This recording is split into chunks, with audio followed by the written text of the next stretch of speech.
Well, we're back with the 1984 Ford F250 with the good old Fort Knox 460. I say Fort Knox because she's locked up. And not quite as tight as Fort Knox, because I did get it to turn once and then she went right back to locked. So I guess I figured out the password once and went a little too far. But our update on this truck basically is a pretty simple one. Now, let's backtrack a minute here. I said that I had a engine located. Well, there was two potential problems with that. One being it needed machine work. Not that I wouldn't mind having a fresh engine in this, but as I said prior to, I'd like to figure out all the issues of this thing before I were to dump a lot of money just in an engine, you know, because it just would be silly to do such a thing. And issue number two would be it came out of a 78. I'm not sure if it was an F150 or 250, which we don't believe it was the original engine in it. However, if it is a 78, it is internally counterbalanced and not externally counterbalanced, which then would show the problem of it potentially working with my current transmission. Now, would I love to have a C6 behind that? Yes. Do I want to do all that work? Not at this point in time. Now, if this 4-speed, which from everything I know about them, they're supposed to be just tanks. If this 4-speed were to take a crap, I would 100% look into a C6 swap. I think a lot of people do like a 5-speed, their Z something or others. I don't remember what they're called. Which, I like a manual, but if somebody else needs to drive the truck, that's where it could become a potential issue, because not everyone can drive a manual. But I digress. That's kind of the reason why I didn't go with the engine that I was originally after. And what the fate of this engine now is going to be is very up in the air. Because what I've got over here in the bed of the other F250 is another 460. Now, this is the counterweight I was talking about. As you can tell, it's not a full circle. That shows that this thing is externally balanced. Now, from what I'm told, and from looking at this alternator, this apparently came out of a big truck. That's all I was told. I don't know if that means a grain truck. I don't know if that means it came out of a dump truck. I don't know.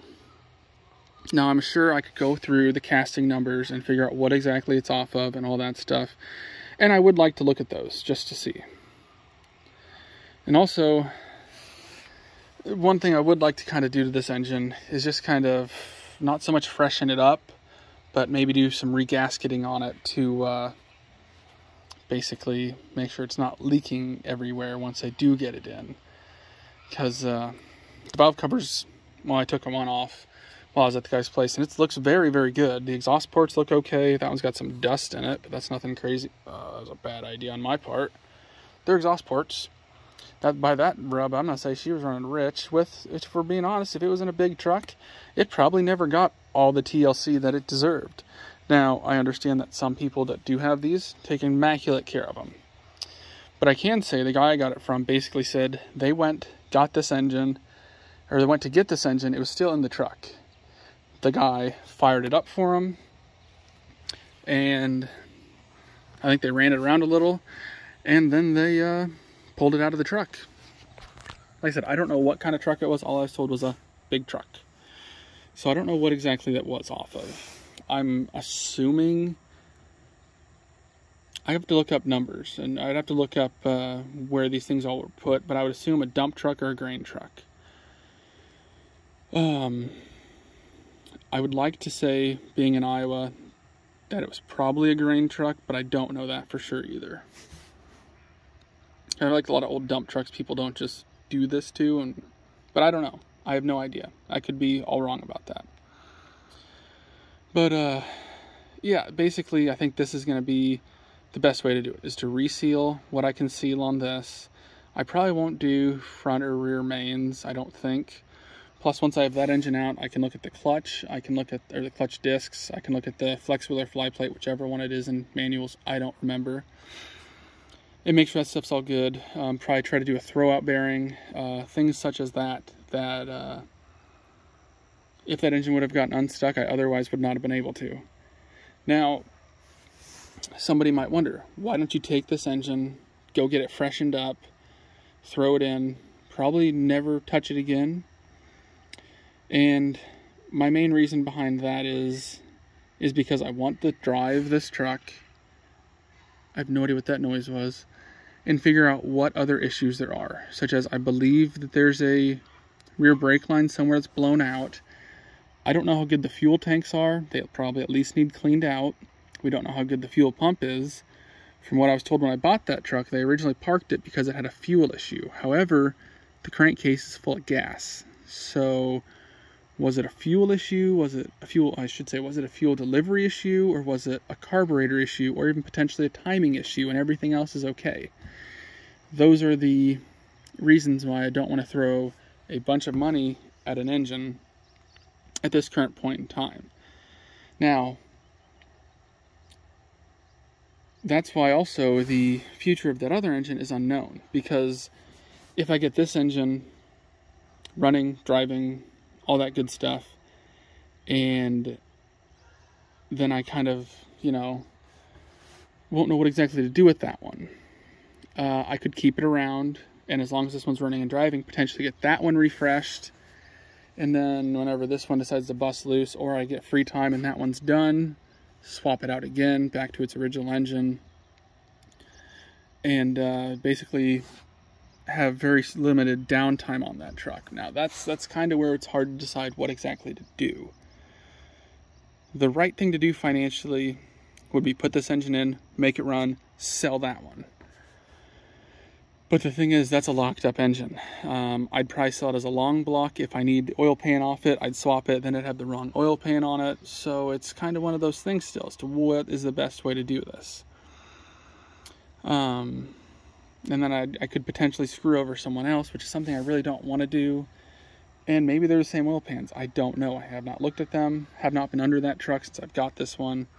I do know all the accessories and everything seem like they should bolt up fine, except the smog pump that needs to get deleted. But yeah, it's just, I wouldn't mind resealing this thing, probably getting new exhaust studs. Like I said, and then, I mean, if I did that, I don't think I'm gonna take the heads off and redo head gaskets. Maybe I should, maybe it's a good idea, maybe it's a bad idea. I don't know. I'm probably not gonna do that. But that's just kind of where we're at with this. Could be a few weeks before I get to this. I have one thing with the Dakota I need to get done because it is a practical, I wouldn't call it modification, but it is, that I want to do to it. And practicality is going to become over a truck that I don't currently need. If the need was outweighing the want, then I would try to get this probably done first, but it's a want. And I'm not going to say I necessarily need the modification that's going to be in the Dakota. However, it will make my life a lot easier. So that's where we're at with this. Also, I didn't even finish my story, I think, about the actual engine itself. The guy got it. He was going to build either like a race truck or a pull-in truck. He had a buddy who he bought this with. They were going to, they had a bunch of parts for it, and I guess his buddy sold all the parts. And this thing was sitting in his garage. He got tired of looking at it and sold it stupid cheap. Even cheaper than core price, I'd say. So, that alone I think was a good deal. Don't need that guy. And that's also part of the reason why this is in here. I know it looks stupid. That's because the guy was supposed to be selling his engine hoist before I got there. He didn't get it sold before I got there. So I beat the guy who was going to come buy that to his house, basically. So that's why I have my engine hoist in here. But now I have to figure out a way to get this out of here. Skid loader is most likely going to be my best friend. Don't worry, I did not pick it up by that little L bracket. That was just a place to hook this thing on, so I know it wouldn't rock as much. Also, my straps look really stupid. Ignore that. Like, this is just extra that's tied on. Just a safety net there, basically, for me. So, like I said, that's the background of what I know about this engine. I like I said, I have not looked at the casting numbers, so, and honestly, I'd have to even look up the casting numbers, because I don't believe that this E6AE-PC485 Ape has anything to do with any of it. But, and I also don't think that this 116-17 has anything to do with it either. Probably on this side where I can't see anything is probably where the casting numbers are. But I probably will look at that, but I'm not sure how good Ford's casting numbers are. If it was in a big truck, if they'd still just technically call it a truck engine. But yeah, obviously there'd be other things I'd do, like water pump. I might have already said that. I kind of lost where I started with this, but yeah, I'd try to make the cooling system on this, reseal it so it doesn't really leak any oil. And probably won't do fronts and rear mains, but I'd probably try to do oil pan. But we'll see. I know people I might be thinking, you know, well, you're already going to have the oil pan off, just do the front and rear main. I don't really want to pull all this off. I do need to make sure that pulley matches all my pulleys, but hopefully it does. But yeah, that's where we're at with this one. Like I said, it might be a week or two before I get to this. There could even be a lapse in videos, who knows. If anyone wants to know about the CR125, it's coming. It's just not, I guess I'm someone, or if I work on something all the time, I just kind of get burnt out of it, and I need to step away from it for a minute to then regain my excitement for it, because that project is not far along enough to where I can actually use it,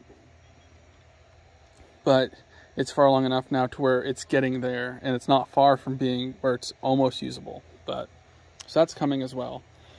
That might not even be till this winter, because I'd love to make this truck run and drive, and then obviously do repairs on it so it can run and drive all winter. Then I can park my nice truck most of the winter, probably not all winter, because carbureted vehicle. If it doesn't want to start one morning, then I would take this happily. But yeah, it's probably going to be it for this. If anybody stayed this long, you watched me ramble for 12 minutes straight. But yeah, I'm kind of excited to see how this is all going to work out. Probably thermostat too, so I'm just trying to listen off things in my head still. But this engine, I do want to say, is stock to the bone for the most part. I even got the Motocraft carb that was with it, and since I'm assuming this was a dump truck, it had this extender piece for the breather on the valve cover. So yeah, I don't think she's been messed with too much. She's had valve cover gaskets, because I would think they'd be cork instead of rubber, but either way, that's enough talking. Thanks for watching. We'll see if we can't get this dump truck engine in there.